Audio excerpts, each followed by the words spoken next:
Qeyrətini qorumaq üçün verdin, millət üçün, xalqın üçün, torpaq üçün verdin. Vətən sağ olsun dedin, öldün vətən uğrunda. Ölmədin əslində, şəhid olmaq üçün verdin.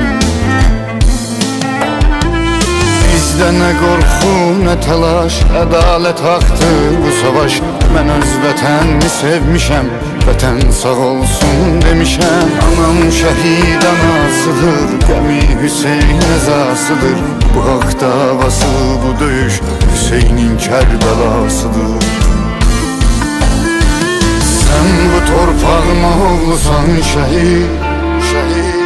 Sən bu torpağa bağlısan şəhid, şəhid. Ruhu var, ruhum eyləyir təzim. Sən anadan doğulmusan şəhid, şəhid. Sən bu torpağıma oğlusan şəhid. Sən bu torpağa bağlısan şəhid, şəhid. Ruhu var, ruhum eyləyir təzim. Sən anadan doğulmusan şəhid, şəhid. Sən bu torpağın oğlu.